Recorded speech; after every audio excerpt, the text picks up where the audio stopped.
할렐루야.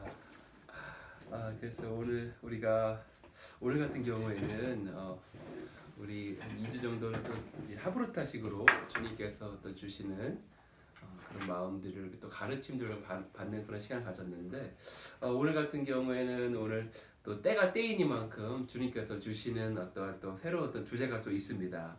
때가 때라는 것은 바로 이제 우리 이 왕의 집에 그 하나님께서 지금 우리 가운데 말씀해주고 있는 바로 그것과 연관되는 것인데, 하나님께서 우리 가운데 지금 뭘 말씀해주고 계시죠? 어떠한 것이죠? 우리가 어떠한 가운데 있죠?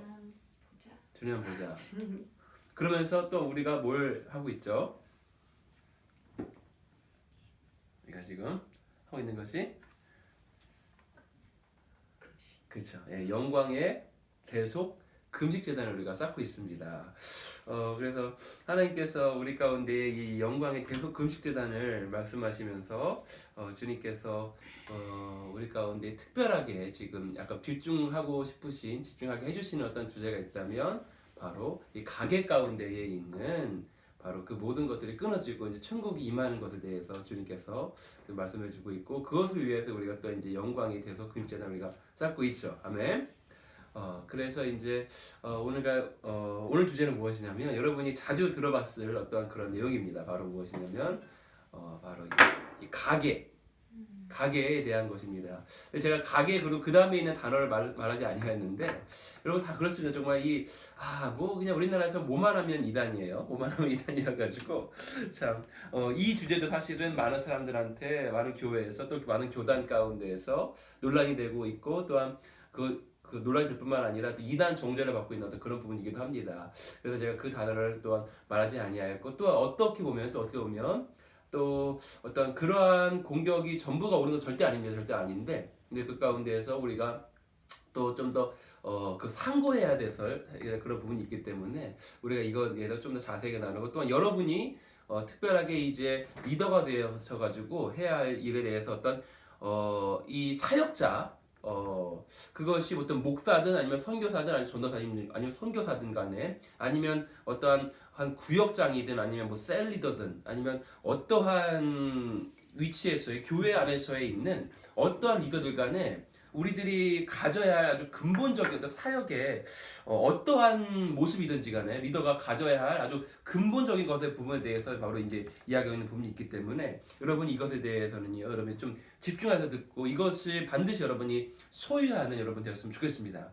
굉장히 중요한 부분이에요. 사역에 있어서 어떤 사역이 무엇인가에 대해서 아주 근본을 얘기하고 주고 있는 어떤 그런 부분이기 때문에, 우리가 사역이라고 얘기하는데, 우리가 하는 어떤 사역이든지 간에 그 모든 사역의 가장 근본의 어떤 핵심적인 영적인 원리에 대해서 말하고 있는 것입니다. 근본적인 것에 대해서. 그래서 오늘 이 부분에 대해서 우리가 좀 더 나누었으면 좋겠습니다.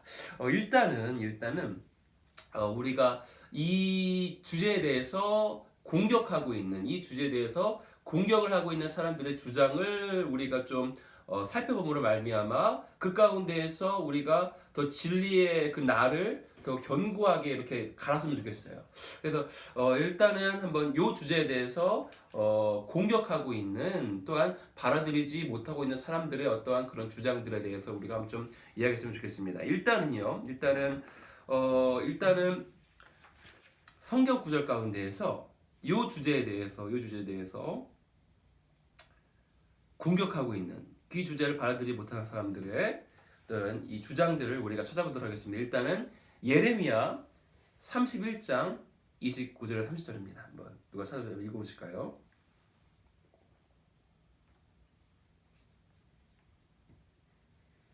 예레미야 31장 29절에서 30절.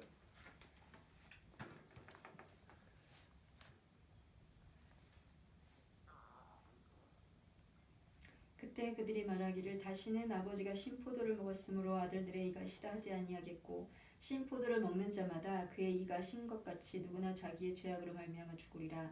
여호와의 말씀이니라. 보라, 날이 이르리니 내가 이스라엘 집과 유다 집에 새 언약을 맺으리라. 예. 그 후절까지 한 거고, 일단 30절까지 읽으면요, 이 구절에 얘기하는 것이 무엇입니까? 그때의 그들이 다시는 이르기를 아비가 신 포도를 먹었으므로 아들들의 이가 시다고 하겠다 안 하겠다? 안 하겠다. 그것이 아니라 신포도를 먹는 자마다 자기가 신포도를 먹었기 때문에 그이가 신같이 각기 자기 죄악으로만 죽으리라. 여러분 이해되시죠? 여러분 이 가계 문제에 대해서 공격하고 있는 사람들이 대표적으로 들고 있는 구절 가운데 바로 이것이 있습니다. 바로 이 구절인데 그때에 그들이 이르기를 아버지의 죄 때문에 조상의 죄 때문에 가계 가운데 있었던 선조의 죄 때문에 선조가 신포도를 먹었으므로 자식들의 이가 시다고 하지 아니하겠다라고 말하지 아니하였느냐. 신포도를 먹는 자마다 자기가 신포도를 먹어서 자기가 신 것이지 자기가 죄를 지었기 때문에 그 죄 때문에 자기가 심판받는 것이지 조상의 죄 때문에 가계 선주의 죄 때문에 심판받는 것이 아니다라고 말하고 있는 것입니다. 여러분 일단은 이 구절을 봤을 때는 이 구절을 보고 그 가계의 그 문제에 대해서 우리가 정말 여러분이 그렇게 생각할 만하죠. 어떻습니까? 어떻습니까? 가계의 그 지금 우리가 다루고 있는 주제에 대해서 그냥 용어가 쓸게요. 가계 저주의 문제. 여러분 이 문제가 궁극적으로 얘기하는 거 뭐냐면 우리들의 가계의 선조가 가계에 있었던 조상들이 지은 죄 때문에 그 죄악의 결과로 말미암은 죄의 대가가 저주가 이 3, 4대까지 내려온다는 것입니다. 그래서 그것을 해결하는 것이 바로 가계의 저주의 바로 이 사역에 대한 바로 근본 원리인 것인데 근데 이거 어떻게 말해요? 어떻게 말해요 여기서는요? 아버지의 죄 때문에 그렇게 되지 않아. 니들 때문에 니 죄 때문에 그러는 것이지 니들 아버지가 포도를 먹어서 니가 신 것이 아니야 라고 말하고 있는 것입니다. 여러분 이 구절 봤을 때는 정확하게 이것이 가계의 저주의 문제에 대해서 우리가 공격할 수 있는 그것을 말하자면 반박할 수 있는 명백한 성경 구절이 되죠. 맞습니까? 맞습니까? 그래 보여요. 그래 보여요. 예, 그래 보입니다. 그래 보입니다. 근데 진짜 이 구절만 딱 뜯어 보면요 너무나도 명백해요. 진짜 정확하게 그 가계의 저주의 어떠한 그 사역에 대해서 그냥 대놓고 정확하게 그 영적인 원리를 무너뜨리는 약간 구절인 것이야. 그러나 잘 보십시다. 이 예레미야가 지금 예레미야 31장을 쓰고 있는 그러한 우리 문맥을 살펴보면요. 도대체 무엇을 얘기하고 있는 것이냐면 주님께서 예레미야가 도대체 어떠한 선지자였습니까? 바로 남유다와 북이스라엘이 멸망하기 이전에 바로 주님께서 마지막으로 보낸 바로 눈물의 선지자인 것인데 주님께서 말씀하십니다. 너희들이 지은 죄악 때문에 너희들의 선조가 지금까지 계속 지은 죄악 때문에 내가 500년 전부터 계속 너희들까지 선포하였다. 너희들 죄를 돌이키라. 죄도 돌이키라. 그리하면 내가 너를 칠 것이라. 내가 500년 동안 그렇게 선포했는데도 그래도 너는 끝까지 너는 내 말을 듣고 돌이키지 아니하였다. 이제는 너희들의 500년간 너희 선조가 500년 동안 지었던 그 모든 죄악으로 말미암아 내가 너희를 어디한테? 바벨론과 압수르의 압제까지 들어가게 할 것이다. 너의 죄 때문이 아니야. 단지 너희 선조가 500년 동안 지은 죄 때문에 내가 너를 바벨론과 압수르의 압제까지 들어가게 할 것이다. 그런데 주님께서 그것으로 끝이는 것이 아니라 주님의 심판은 무엇을 향한 것입니까? 결국 심플하게 얘기하면 마치 아버지가 자기 자식을 때리는 게 이유가 뭐예요?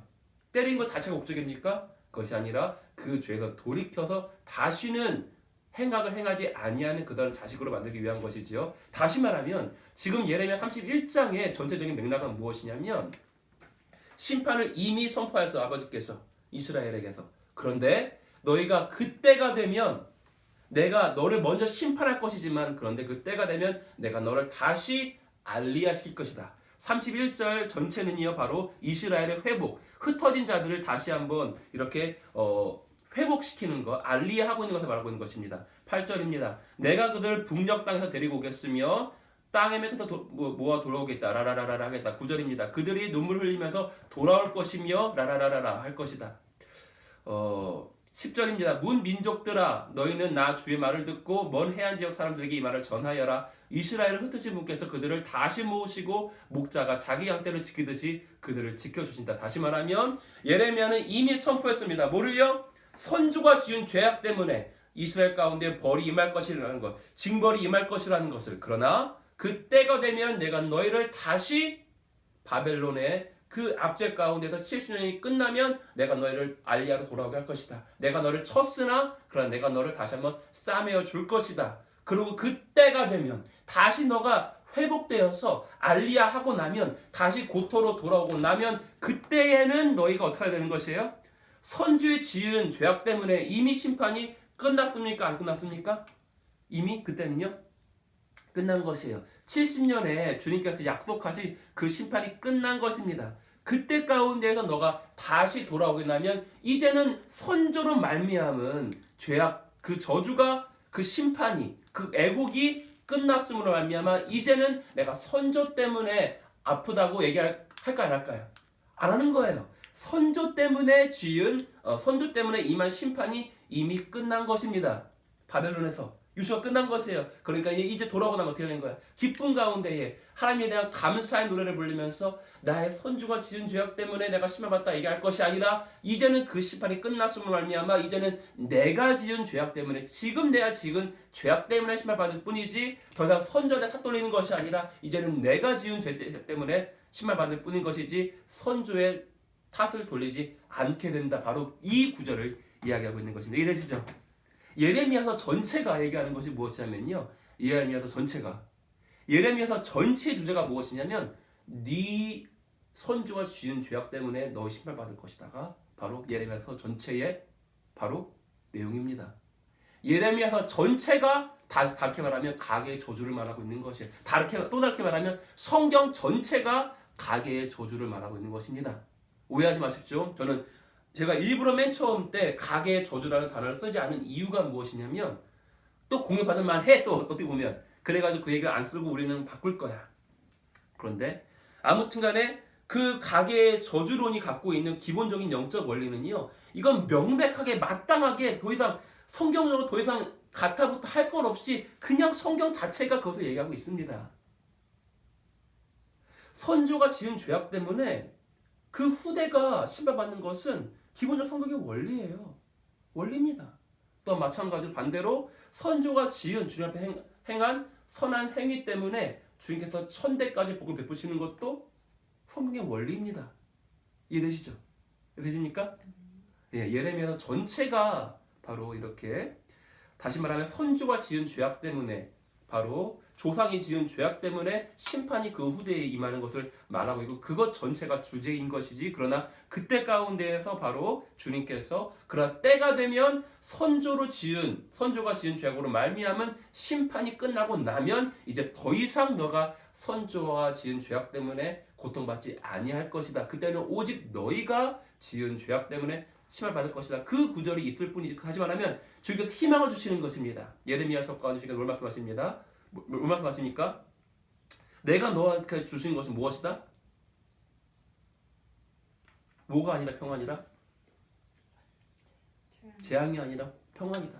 내가 너한테 지금 이렇게 말하는 것은 너를 재앙까지 두기 위함이 아니라 너를 때려서라도 다시 한번 너가 죄를 떠나서 화평한 삶을 살기 원하기 때문인 것이야. 다시 말하면 그 재앙이 끝나고 나서 너가 다시 내가 너를 싸매어 줄 때에 너는 다시는 조상의 죄 때문에 고통스러워하지 아니할 것. 다시 말하면 주님께서 이렇게 위로하는 차원에서 이 말씀을 하고 있는 것이지 선조가 지은 죄악 때문에 그 후대가 심판과 애곡과 저주를 받는 것은요 성경 전체의 기본적인 맥락인 것입니다. 쉽게 말해서 아담과 하와가 지은 죄악 때문에 지금 또한 우리가 이 고통 가운데 있는 것입니다. 성경 전체의 원리인 것이에요.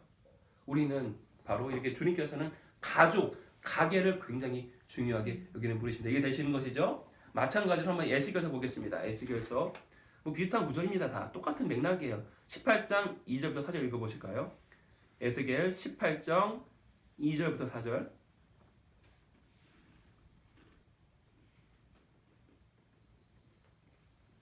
에스겔 18장 2절부터 4절 읽어주십시오.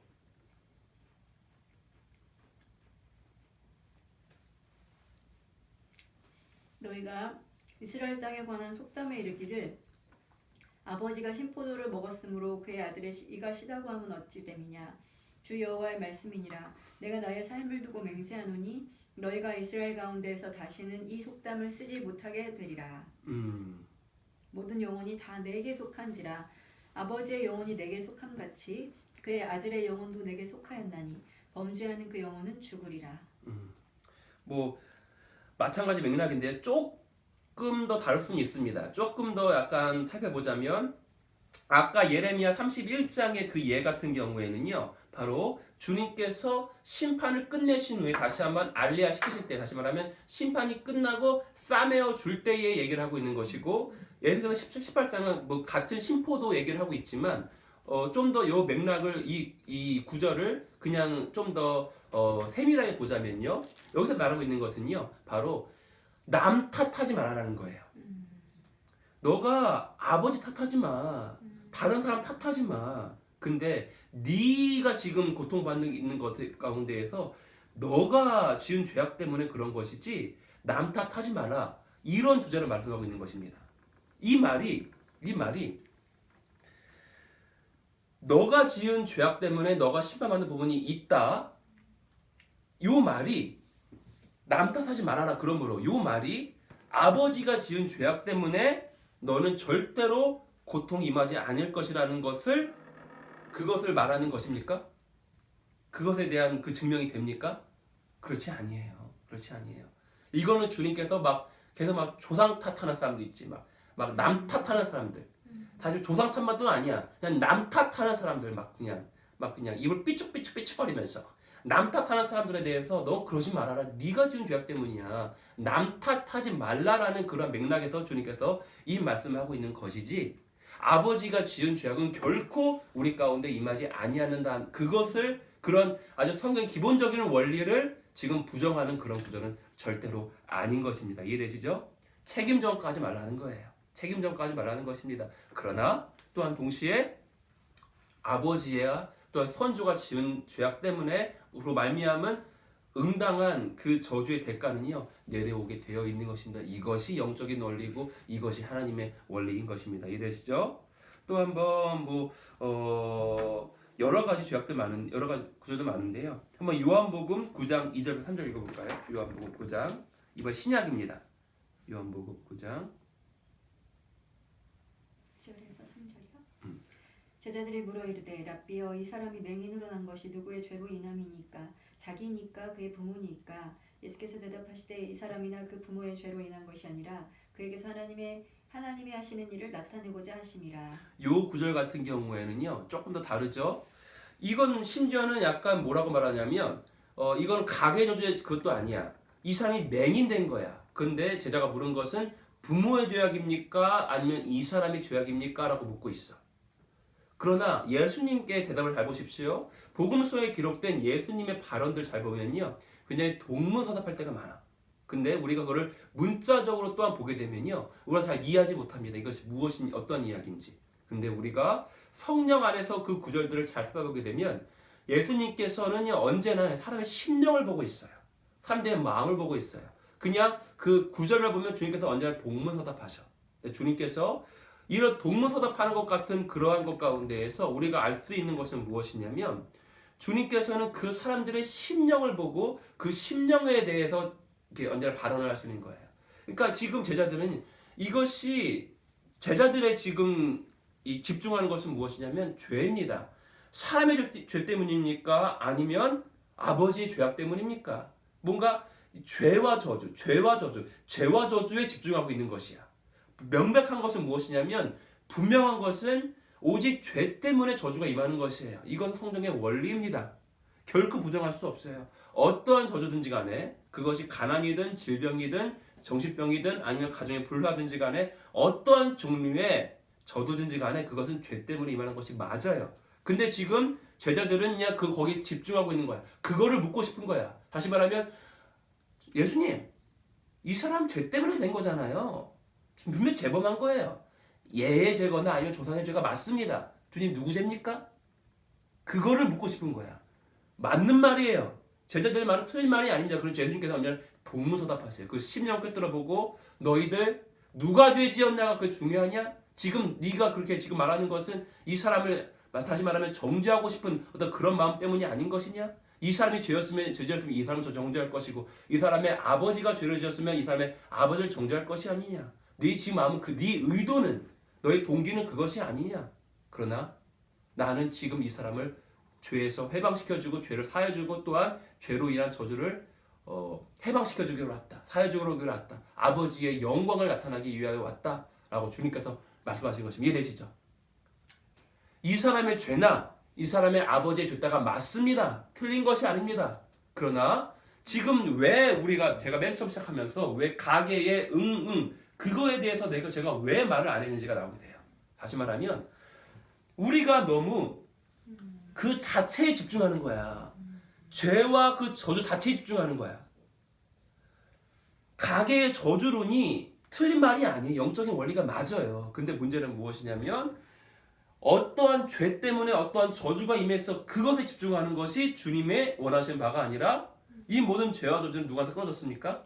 예수 그리스도한테 끊어진 것이에요. 근데 이것을 우리 또 나눌 것이지만 근데 우리는 아무튼 지간 우리가 집중하는 것은 무엇이냐면 이 죄와 저주를 이미 사하신 그리스도의 그 능력을 우리가 받자는 거야. 아멘? 아멘. 다시 말해 그러므로 우리는 가계 저주론이 아니라 뭐 말 붙이자면 무슨 가계 회복 아니면 뭐 가계 천국 뭐 이러한 것이 우리들의 그 용어를 바꾸면 돼.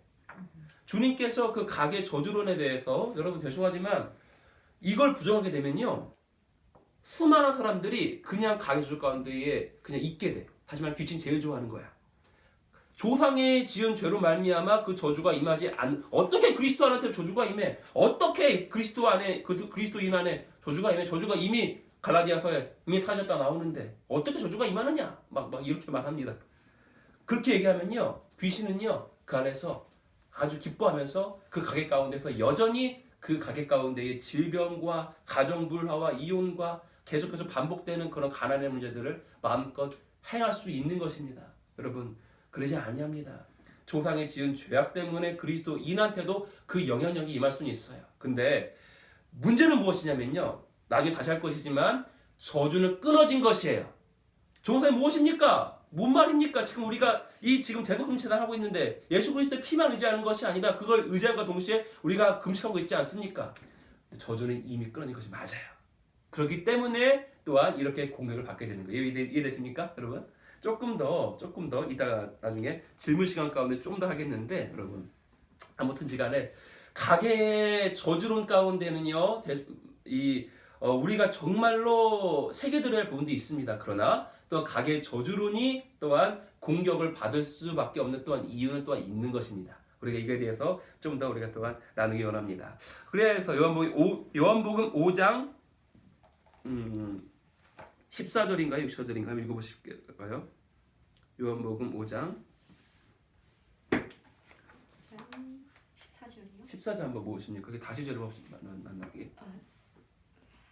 그 후에 예수께서 성전에서 그 사람을 만나 이르시되 보라 내가 나았으니 더 심한 것이 생기지 않게 다시는 죄를 범하지 말라 하시니. 여러분 이해되시죠? 이 명백하게 예수님조차도 명백하게 인정하고 있는 것입니다. 무엇입니까? 너가 지은 죄 때문에 너가 이 질병이 임했어. 근데 이 질병이 더 심해지지 않기 위해서 어떻게 하라고? 죄 짓지 말라고요.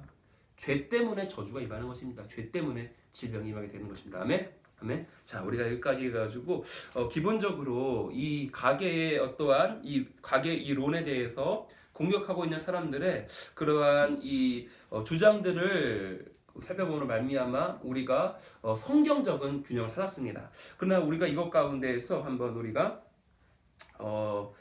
좀 더 이제 깊이 들어가기 원합니다. 여러분, 선조가 지은 죄악 때문에 그 후대한테 그 저주의 대가가 임한다는 그런 구절은요, 사실은 수도 없어요.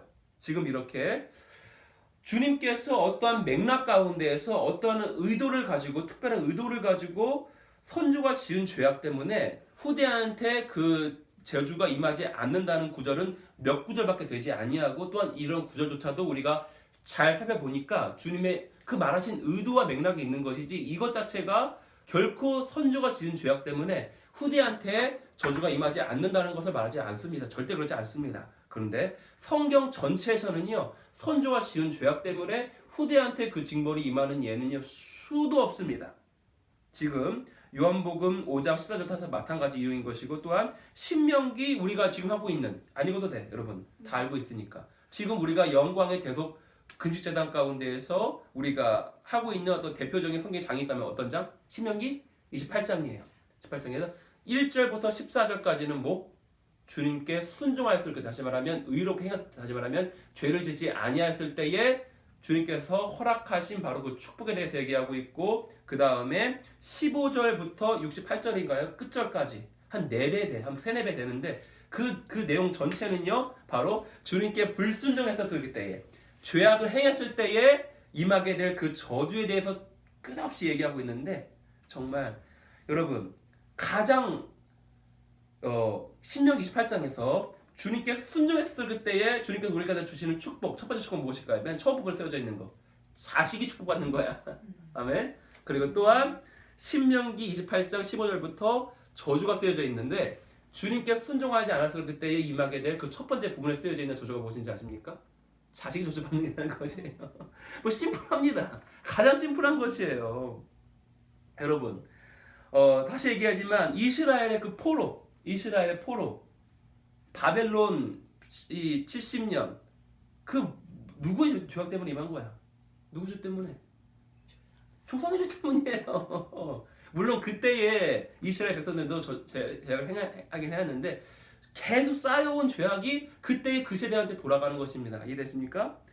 또한 구약 얘기하지 마세요. 조경 목사님, 신약 얘기 좀 보세요. 신약의 갈라디아서에서 나중에 하겠지만요, 예수 그리스도의 그 능력이 모든 저주에서 우리를 도말했다 말하는데 무슨 저주 얘기하고 있습니까? 어떻게 예수 그리스도인한테, 예수 믿는 사람한테 어떻게 저주가 임해요? 여러분, 6.25 전쟁이 왜 났습니까?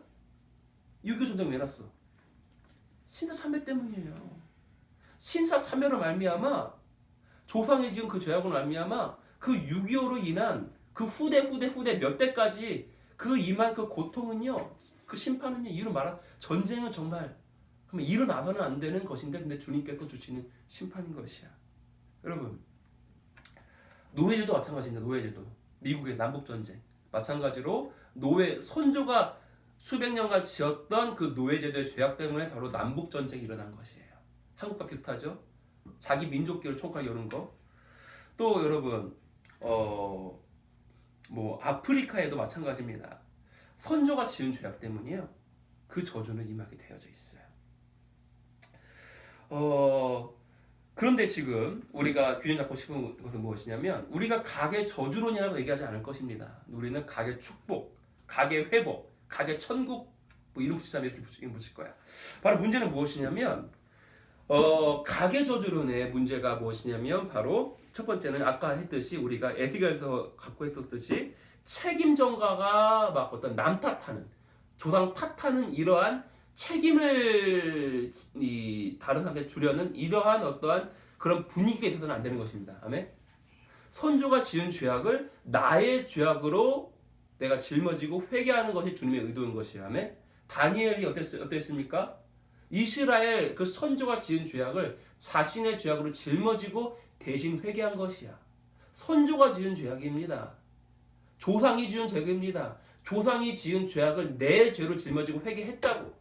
근데 무슨 기독교인이 조상의 죄를 회개하면 안 돼. 무슨 그런 게 어딨어. 남 탓하는 건 문제야. 조상 탓하는 건 문제야. 조상 때문에 내가 이 저주받고 있어. 남 탓하는 건 문제야. 그러니까 각의 저주로 있는 문제는 남 탓하는 거야. 조상 탓하는 거, 이건 문제입니다. 그러나 또한 동시에 조상이 지은 죄 때문에 지금 내가 이 고통받는 것을 인정하고, 그러나 남 탓하는 것이 아니라, 조상 탓하는 것이 아니라 그 죄악을 내 죄악으로 내가 인정하며 짊어지며 회개하는 것은 하나님이 원하시는 바야 아니야. 맞습니까? 아닙니까? 맞습니까? 아닙니까? 하나님 가장 기뻐하시는 거예요. 그래야지 귀신의 그 역사들이 우리 가게에서 끝인다고. 아멘? 귀신이 또 제일 싫어하는 것도 반면에 그렇게 말하면, 그러니까 귀신이 그렇게 싫어하는 거야. 이단이야. 뭐 말도 안 돼. 기독교인한테, 교회 다니는 사람한테 어떻게 저주가 임해. 여러분 잘 보십시다. 예수 그리스도를 믿고 나서, 여러분 예수 그리스도를 믿고 나서 곧바로 갑자기 딱 거듭나고 나서 곧바로 갑자기 얼굴이 뾰루지가 사라졌어. 그뿐만 아니라 갑자기 내 지금 집이 막 뿅 변해가지고 막 무슨 뭐 50억짜리 집으로 변했어. 갑자기 막 더 심하게 말하면요. 갑자기 내가 영원 불세공이 됐어. 이런 분이 있습니까? 없습니까? 아무도 없어요. 아무도 없어. 만약 그 말이 맞다면 어떻게 예수 그리스도 인하여 어떻게 저주가 임해? 말도 안 돼. 어떻게 저주가 임해? 그러면요. 예수님 믿자마자 모든 저주가 완벽히 끊어지고 신명기 28장의 1절부터 15절의 복이 그 즉시 임해야 돼. 그런 경우가 있습니까? 그런 경우가 있습니까? 결코 그러지 않습니다. 예수 그리스도를 그래 거듭났을 그때에 특별하게 제3세계 가운데에 저주로 사무친 땅에서는요. 표적과 기적 역사가 많이 나타나. 다시 말하면 즉각적인 치유와 즉각적인 이 축사와 즉각적인 무슨 재정적인 축복이 많이 임해. 그런데 그건 전체 가운데에서 일부일 뿐이야. 내가 예수 그리스도를 믿고 거듭나자마자 곧바로 나의 눈이 띄었어. 할렐루야. 곧바로 저주가 끊어진 거야. 예수 그리스도에서 어떤 저주도 없으니까. 맞습니다. 아멘입니다. 근데 그 삶 전체가 갑자기 아무런 저주도 없는 완벽한 천국 삶을 변했습니까? 한 명도 그러지 않습니다. 누구도 그렇게 될 수 없습니다. 문제는 무엇이냐면 우리가 저주에 집착하면 안 돼요. 그러니까 가게 저주로는 문제가 있는 거야. 저주에 집착하면 안 돼. 예수 그리스도 안에서 모든 저주는 이미 끊겼습니까? 안 끊겼습니까? 끊긴 거예요. 이게 문제야. 이게 문제가 무엇이냐면 우리가 예수 그리스도를 믿었을 그때에 예수 그리스도의 그 보혈 안에서 그 십자가 대속 안에서 모든 저주는 이미 끊긴 거야. 아멘? 아멘? 저주는 있습니까? 없습니까? 없어요. 이게 법적으로는 맞아요. 법적으로는 어떤 저주도 없어. 아멘? 그런데 하나님의 영적 원리에 의해서 예수 그리스도로 말미암아 모든 저주가 이미 끊겼음에도 불구하고 다시 말하면 법적으로는 어떤 저주도 없음에도 불구하고 조상이 지은 죄로 말미암은 그 죄의 대가가 그 저주가 몇 대까지는 흐르기도 합니다. 명백한 사실이에요. 다시 말하면요. 잘 보십시다. 실제적인 거예요. 예수님 초대가 막 우상 숭배하고 막 무당짓 하다가 초대가 예수님 믿었어. 그럼 주님께서 즉각적인 어떤 치유와 즉각적인 축사와 즉각적인 재정의 축복 막 이런 거 좀 주셔. 근데 그건 전체의 일부일 뿐이야. 근데 나머지 부분은 여전히 저주 가운데 저주의 그 뭐라고 할까요? 뭐라고 해야 돼? 그 죄의 대가가 그 영향력이 몇 대 이어져요. 저주는 법적으로 어떻습니까?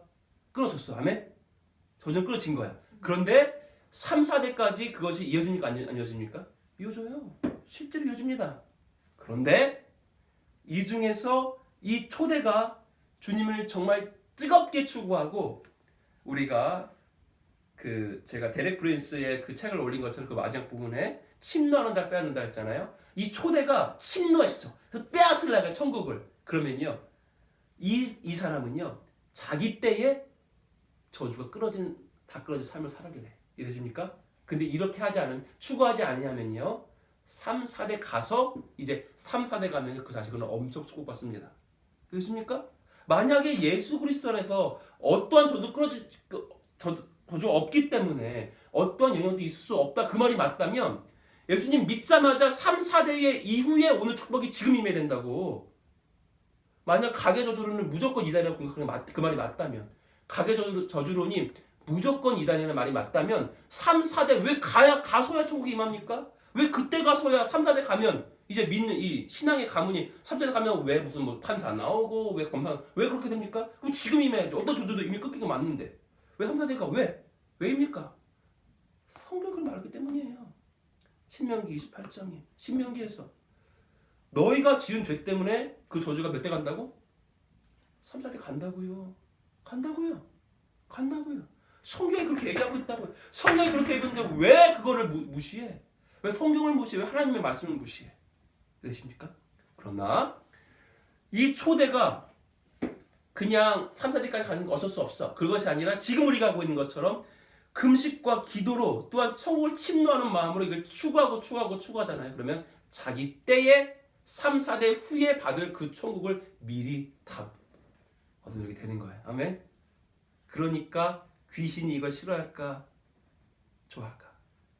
싫어해요. 하나님은 이걸 좋아할까? 싫어할까? 하나님은 이거 기뻐하시는 거예요. 아멘? 그래야 해서 여러분 아주 명백한 사실입니다. 여러분 좀 더 그 가계 저주론에 대해서 공격하고 있는 사람들의 어떤 그런 것들을 조금만 더 살펴보자면요. 우리가 예수 그리스도를 믿었죠. 아멘. 우리가 예수 그리스도 모두 거듭났습니다. 그런데 우리가 예수님을 믿었음에도 거듭났고 성령 충만하고 또한 방언도 하고 예언도 하고 능력도 하고 목사도 하고 전도사 선교사까지 했다고 해봐. 그럼에도 불구하고 우리 가운데 하나님 앞에 어떻게 불순종한 부분이 있었을 그때 갑자기 뭐 재정이 좀 막힌다거나 갑자기 약간 무슨 우리가 또한 좀 심하게 불순종하면 주님께서 막 갑자기 좀 치셔가지고 막 이렇게 병원에 누워가지고 회개할 수 있는 주님께서 기회를 주신다거나 그런 일이 있습니까 없습니까? 있어요 없어요? 당연히 있죠. 개인의 삶을 봤었을 때에 그런 일들이 있다고. 예수 그리스도를 믿었는데도 거듭났고 성령 충만하고 은사 있고 사역자가 됐는데도 불구하고 내가 지은 죄 때문에 그로 임한 결과가 임해요 아니매요? 임해요. 성경 말은 저주가 임한다고요. 아멘. 더 넓게 보면요, 더 크게 보면 한 나라 가운데에 우상 숭배했어. 이 나라가 대대로 우상 숭배했어. 그러고 나면 이 나라 가운데에 예수 그리스도의 복음이 전해졌어. 그럼에도 불구하고 곧바로 그 나라가 갑자기 막 번영한 나라로 곧바로 막 하루아침에 바뀝니까? 아니에요. 시간이 필요해요. 예수 그리스도의 복음이 들어갔는데 불구하고 때로는 몇십 년, 몇백 년이 거치고 나면 이 나라 가운데 정말 천국이 임하게 됩니다. 아멘. 개인과 나라는 우리가 인정해. 개인이 죄범했을 때, 기독교인 죄범했을 때는 그 질병이 임할 수 있어. 또한 나라 가운데에서도 마찬가지로 국가적으로도 그런 일이 임할 수 있어. 근데 가게 가운데는 왜 안 해요? 되십니까? 왜 되시죠? 되죠. 그렇기 때문에 여러분 우리가 좀 길게 나눴는데 사실 이 주제는요. 웬만큼 성경을 많이 알고 웬만큼 뭐 이제 성령의 어떤 역사들에서 눈을 띄었다고 하는 사람들도 사실은 이 주제에 대해서 좀 이렇게 약간 뾰족 눈을 보고 있는 그런 사람들이 많아요. 그렇기 때문에 제가 조금 더 이렇게 자세하게 이것에 대해서 증명하는 시간을 가졌습니다. 그리함으로 말미암아 우리 가운데에서 이 가계 가운데에 예수 그리스도를 믿었을 그때에 모든 저주가 끊긴 거는 맞습니다. 그러나 그럼에도 불구하고 3, 4대까지 그 죄의 영향력이 이어지기 때문에 우리가 3, 4대까지 그냥 이어지게 하는 것이 아니라 나 때에 그 천국을 그 모든 저주의 영향력이 끊어진 그 삶을 살게 하는 것을 바로 우리가 살고 싶다. 그렇도록 하도록 하자. 바로 이것이 우리의 또 주제인 것입니다. 이해되시죠? 그래야 해서 이 그럼에도 불구하고 가계 저주론이 갖고 있는 어떤 문제점을 꼽자면 바로 책임 전가하는 것 그리고 또한 저주에 집착하는 것인 것이에요. 그러니까 좀 더 정확하게 균형을 잡자면 저주는 끊어진 거야 안 끊어진 거야? 끊어졌어. 그런데 그럼에도 불구하고 영향력은 3, 4대 갈 수 있으니까 없습니까? 실제 수없는 사람들이 예수님 믿자마자 그냥 그 가게 전부가 갑자기 무슨 뭐 검사 판사들 그런 거 없습니다. 3, 4대 순수하게 잘 믿으면 그렇게 돼요. 그런데 누구는 자기 때에 그렇게 된다고 주님께서 이걸 기뻐하시는 거라고 이해되시죠? 그래서 명백하게 성경은 계속 반복하여서 이 어떤 우리가 지금 말하고 있는 가계 축복론, 가계 회복론, 가계 천국론에 대해서 이야기하고 있다는 것에 대해서 우리가 좀 이야기하기 원합니다. 그래야 해서 정말 그렇다면 그것에 대한 해답이 무엇입니까? 조 목사님 지금 얘기한 거 보니까 예수 그리스도의 피를 조 목사님도 인정하시는데요. 예수 그리스도의 피로 말미암아 모든 죄와 저주가 도말했다는 것을 인정하시는데요. 근데 그렇다면 가계 저주 같은 건 말 안 해야 되는 거 아닙니까? 어떻게 예수 그리스도 믿는 사람들한테 이 저주가 임한다고 얘기합니까? 바로 여기에 이 부분에 대해서 우리가 그 해답을 갖기 원합니다. 바로 무엇이냐면요. 만약에 우리가 가계 저주론을 얘기하면서 저주 가운데에 얽매이고 예수 그리스도의 보혈의 그 권능을 그 능력을 이미 모든 죄와 저주를 도말하신 예수 그리스도의 그 능력을 우리가 인정치 아니하면요. 우리가 또한 균형을 잃은 것이에요. 우리가 저주에 너무 사무치는 것입니다. 그렇지 않습니다. 예수 그리스도 2000년 전에 주님께서 테텔레스타이 다 이루었다 말씀하셨습니다. 아멘. 다 이루었습니다. 다 이뤘습니다. 내가 99% 이뤘고 1% 남겨두었다가 아니라 99.9%가 아니라 100% 주님께서는 모든 속죄를 다 이루었습니다. 모든 죄와 저주는 예수 그리스도 십자가 안에서 이미 다 끊긴 것입니다. 아멘. 그럼에도 불구하고 그 저주의 영향력이 3세대까지 이어진다는 것은 우리가 또한 인정해야 되는 것이에요. 지금 우리는 저주를 끊기 위한 것이 아닙니다. 저주는 이미 끊어진 것이에요. 근데 그 저주의 영향력을 우리가 빨리 소멸시키자는 거야. 이것이 지금 우리들의 바로 목적인 것입니다. 그렇다면 도대체 주님께서 어떻게 이 일을 가능케 하시냐면 바로 예수 그리스도의 그 고난으로 말미암아 모든 대속은 이루어졌는데 바울이 얘기했던 바로 무엇? 그리스도의 남은 고난. 예수 그리스도의 고난으로 충분합니다. 예수 그리스도의 십자가 고난으로, 갈보리 십자가 고난으로 충분합니다. 그런데 바울은 예수님의 고난 때문에 나는 아무나 고난도 안 받을 거야가 아니라 예수 그리스도의 어떤 고난? 남은 고난을 내 육체에 채운다고 얘기하면서 또한 성경의 수많은 부분 가운데에 자신의 사도됨을 항변하면서 바울이 바로 고난에 대해서 이야기하고 있는 것이에요. 내가 이렇게 고난을 더 받았기 때문에 나는 진정한 사도다라고 분명히 바울이 이야기하고 있는 것이죠. 바로 여기에 바로 이제 힌트가 있고 영적인 원리의 그 진리가 있게 되는 것입니다. 우리가 사실은 이미 왕의 집에서 이미 나누었듯이요. 이 주님께서는 이미 예수 그리스도의 십자가로 사실 충분한데 주님께서는요 우리 가운데에 일부러 이 저주의 영향력, 죄의 영향력을 3, 4대까지 이어지게 하면서 우리가 그리스도의 고난 가운데 동참할 수 있는 그 은혜를 주시는 것입니다. 이해되시죠? 주님께서는 우리를 고통스럽게 하기 위함이 아니라 우리를 누구 수준까지? 우리를 예수 그리스도의 수준까지 우리를 장성시키기 위해서 이런 것을 허락해 주신 거 얼마나 은혜로워, 얼마나 감사합니까? 사실은 예수님의 십자가면 충분합니다. 저주는 끊겼습니다. 그러므로 사실은 진짜 법적으로 말하면요. 각의 저주를 공격하는 사람들의 말이 옳아. 사실은 예수님의 십자가면 더 이상 어떤 배속도 필요 없어. 이미 모든 죄와 저주는 도말된 것이야. 그래서 주님께서는 일부러 우리 가운데에 그것을 그 죄의 영향력, 저주의 영향력을 두심으로 말미암아 우리가 그리스도와 같이 대속할 수 있는, 대신 고난받을 수 있는 그런 자리 가운데로 우리를 인도하십니다. 만약에 여기서 우리가 또 균형을 잃고 예수님의 십자가 대속은 불완전해, 불충분해, 우리들의 또 다른 고난이 있어야 돼 라고 말한 말씀이니까 아닙니까? 이건 틀린 것이에요. 이해되죠? 법적으로 틀린 얘기입니다. 예수님 십자가 대속이면 충분합니다. 근데 주님께서 그저 우리를 그리스도의 장성 분량까지 성장시키기 위해서 주님께서 일부러 그 남겨두시는 것인 거예요. 법적으로는 우리들의 대속이 필요 있습니까? 없습니까? 없어요. 우리들 고난 필요 없습니다. 예수님의 고난이면 충분한 것입니다. 그러나 주님께서 우리를 위한 것입니다. 그리함으로 주님께서는요 정말 수많은 나라들 가운데 그렇습니다. 여러분이 뭐 아프리카 가가지고 복음 전해봐. 아프리카 가가지고 완전히 그 오지 가가지고 복음 전했어. 지금 당장 기적 좀 일어나. 신유 수사 일어나. 그 재정 축복도 좀 임해. 근데 그건 일부일 뿐이야.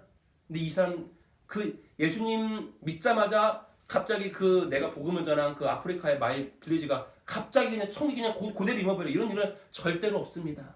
그 가운데에서 3, 4대 가면 이제 이 마을 가운데에 막 진짜 막 풍요와 번영과 가운데 막 판사 검사 나고 막 그렇게 되는 거예요. 그런데 마치 바울이 그러했듯이 이들이 갖고 있는 그 죄의 영향력, 저주의 영향력을요, 내가 대신 고통받고 내가 대신 심판받을 수 있는 그런 기회를 주님께서 주시는 거예요. 법적으로는 이미 저주는 끊겼는데 3, 4대까지 이어진 후에야 복이 사실은 완벽한 복이 임하는데 그런데 지금 내가 이를 위해서 대신 금식하고 이 고난 받으면요. 그러면 3, 4년대가 아니라 바로 진짜 1년, 2년, 3년 안에서도요. 이 마을 전체 가운데 막 축복이 막 임하는 거예요. 막 이런 일들이 일어나게 되는 것입니다. 아멘. 그래서 바로 이것이 무엇입니까?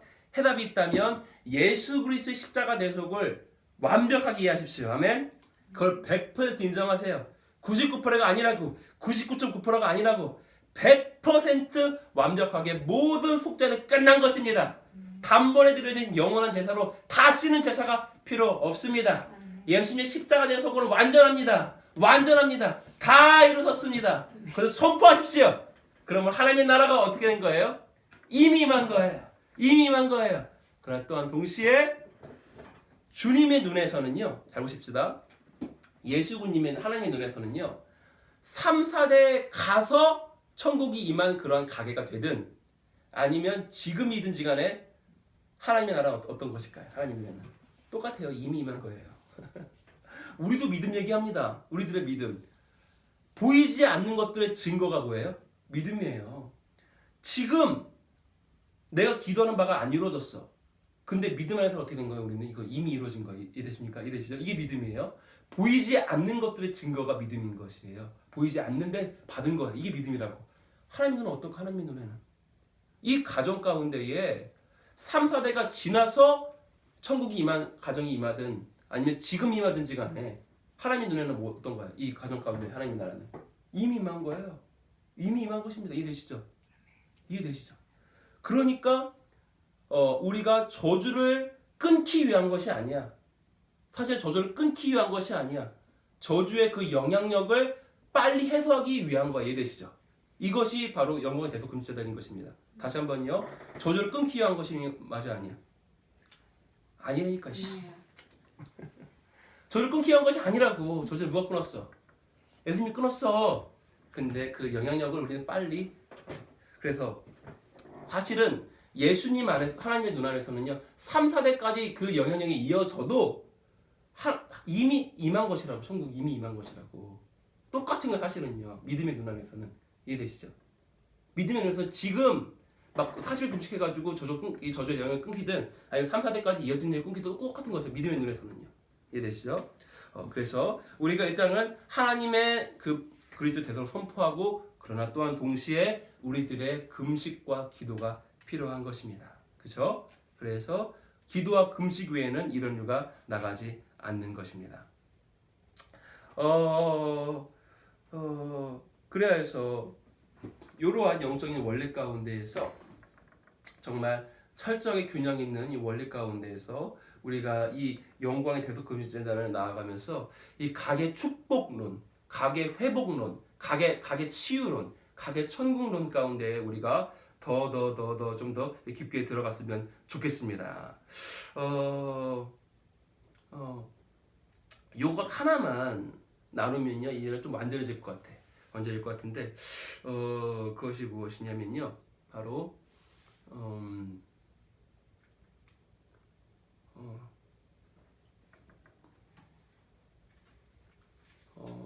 바로 이 하나님의 나라에 대한 것인데 하나님의 나라에 대한 것 하나님의 나라하고 이 각의 치유 축복론하고도 여러분이 영적인 센스가 있다면 이것을 바로 이제 알아보게 될 것이야. 바로 무엇이냐면요 우리가 예수님을 믿고 나서 또 다르게 얘기하면 주님의 초림, 십자가, 대속, 부활, 승천부터 하나님의 나라는 어떠했습니까? 이미 임한 것이에요. 아멘. 그러나 또한 동시에 우리가 3층 천에 가거나 아니면 천년왕국이나 그러한 새하늘 새 땅의 그 완전한 그 완벽한 내가 말하는 것은 있는 그대로예요. 이러한 삶을 우리가 살고 있나요?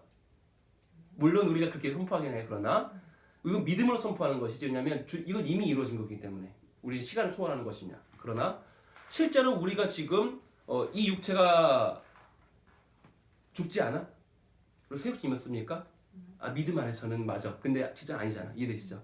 하나님의 나라는 이미 임했는데 그 또한 아직인 부분이 있는 것이에요. 근데 믿음 안에서는 이것이 우리가 누릴 수 있는 거야. 근데 우리가 이 하나님의 나라를 정말 추구하고 선포하면서 들어가다 보면요.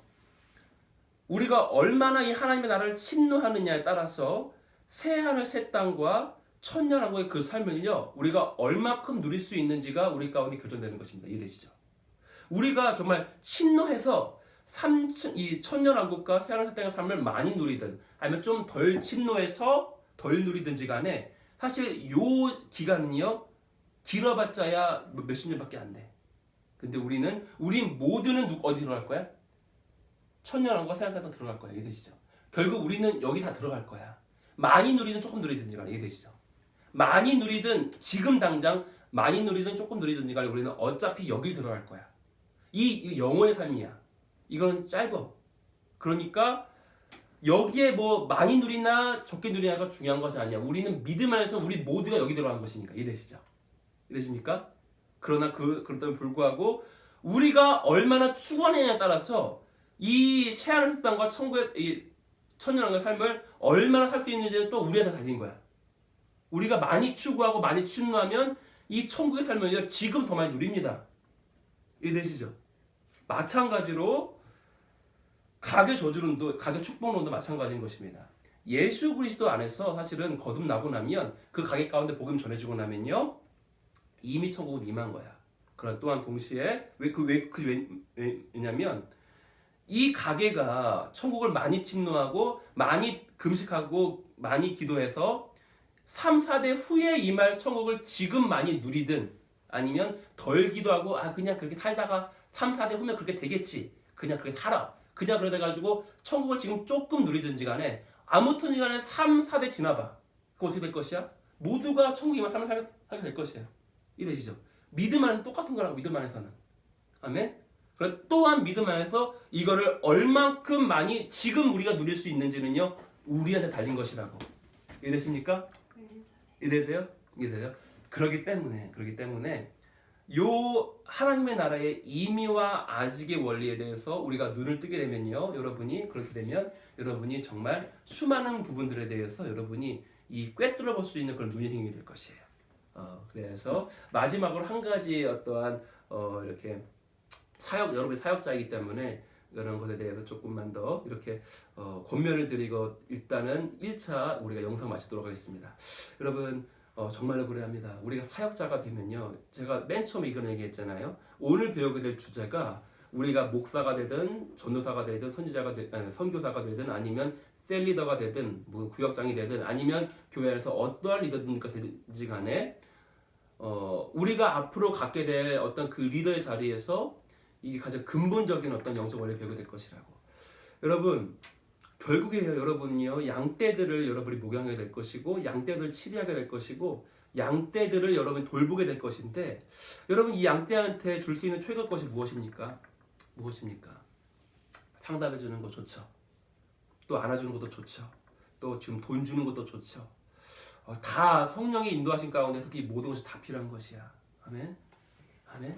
그런데 근본적으로 예수 그리스도가 하신 것이 만약에 양떼들을요 그때 이스라엘 백성들을요 돌보고 치유해주고 같이 안아주고 하는 그러한 것이 정말 가장 필요한 것이었다면 예수님은요 나쁜 목자야. 왜냐하면 몇 년 사역하셨습니까? 딱 3년 하고 딱 빨리 가버리셨거든요. 예수님의 물론 이 모든 것 주는 거 다 하셨습니다. 그런데 먹이시고 치유 주시고 무슨 예언의 말씀도 주시고 돌보시고 다 해주셨는데 그러나 이 모든 것들은 사실은 이 영혼들한테 목자가 이 양떼들한테 줄 수 있는 최고의 것은 사실 아니야. 진짜 최고의 것이 무엇이라고? 우리가 최근에 고린도전서 13장에서 우리가 강의에서 나눴지만 바로 무엇입니까? 이 양떼들을 위해서 줄 수 있는 최고의 것은요 대속해 주는 거예요. 대속해 주는 거예요. 결국 이 양떼들이 지금 질병과 가난과 가정불화와 이혼과 반복되는 죽음과 반복되는 사업 실패와 학교에서 잘못되고 자식이 잘못되고 여러 가지 문제들로 인해서 고통받고 괴로워하고 있는데 그때 돌봐주고 상담해주고 끌어안아주고 또 돈 주고 기도해주고 예언해주고 치유해주고 다 좋은 것이야. 주님께서 이 모든 걸 다 하셨어요. 그러나 주님께서 십자가에서 궁극적으로 하신 것은 무엇이었냐면 이 모든 것은 왜 임했다고 다시 한번요? 뭐 때문에 임했다고? 뭐 때문에? 이 사람이 왜 이런 고통 가운데 임한 거예요? 죄예요, 죄. 이 죄로 인한 합당한 대가가 하나님의 공의의 대가가 내려온 것이었는데 그것을 돌보고 하는 거 다 좋은 일이야. 나쁜 일은 아닙니다. 그러나 이것이 진짜 이 영혼을 살리는 것입니까? 진짜 이 영혼이 이 모든 것을 해방될 수 있는 길인 것이에요? 그건 아니에요. 죄 때문에 이것이 임하기 때문에 그 죄 자체를 대속으로서 그 죄 자체를 사여 주신 것입니다. 이것이 예수 그리스도가 이스라엘 백성에게 그리고 온 인류에게 할 수 있었던 최고의 바로 사역이었던 것입니다. 최고의 사랑이었던 것이에요. 우리가 똑같이 그리스도를 닮아가는 자리가 이 사역자의 길인데 이 사역자의 길 가운데에서 우리가 뭐 다 필요합니다. 다 해야 됩니다. 전부 다 필요합니다. 그러나 궁극적으로 우리가 돌보는 양떼들, 우리가 만나는 성도님들, 우리가 이렇게 저렇게 상담하고 또 이렇게 해줄 수 있는 그 모든 어떠한 양떼들에게 해줄 수 있는 최고의 사역은요, 우리가 대신 심판받는, 대신 속죄하는 바로 어린 양이 그 십자가에 달려 돌아가신 바로 그 자리입니다. 우리가 누구마다 자기 십자가를 지고 나를 따라야 할 것이라 지금 말씀하셨는데 그 의미 가운데 바로 이것이 있습니다. 바로 무엇이냐면 그것이 막 그냥 고통스럽고 그냥 주님 따르는 길은 제자의 길은 그냥 고통스러운 길이야. 그냥 괴로운 길이야. 그냥 아픈 길이야. 그냥 가난한 길이야. 그렇게 맞습니까? 그렇지 아니에요. 그렇지 아니에요. 결코 그렇지 아니에요. 그러나 그 자기 십자가를 지고 나를 따르라는 그 의미 가운데는 바로 이것이 있는 것입니다. 바로 대속하는 자리. 아멘. 대속하는 자리. 여러분이 섬기는 양떼를 위해서 대속하십시오. 그 심판을 내가 대신 받도록 기도하십시오. 근데 주님께서는 얼마나 선하신지 그 질병을 내가 똑같이 져야 되는 거야? 이게 하나님 나라의 원리예요. 하나님 나라의 원리야. 저주는 몇 대 간다고? 3, 4대. 축복은 몇 대 간다고? 1000대 가잖아. 이 하나님께서 선한 일을요, 나쁜 일 한 것보다 몇 배? 수학으로 치면 333배 혹은 250배 저주 치는 거야. 이러시니까 선한 일은요, 악한 일에 250배에서 333.333배를 쳐주시는 거야. 이게 바로 주님의 선한 것입니다. 이 자가 지은 죄악으로 말미암아서 고통과 죄와 그러니까 질병 무슨 막 밤에 잠도 못 자고 막 하는 일마다 안 되고 막 결혼하면 5번 결혼해 5번 이혼하고 막 계속 반복되는 이 자살과 정신적인 이 질병 귀신들이 계속 반복되는데 이런 문제를 위해서 내가 똑같이 내가 그냥 걸리면 되는 거 이게 주님의 원리는 그것이 아니라 내가 대신 그 금식의 고통, 아멘.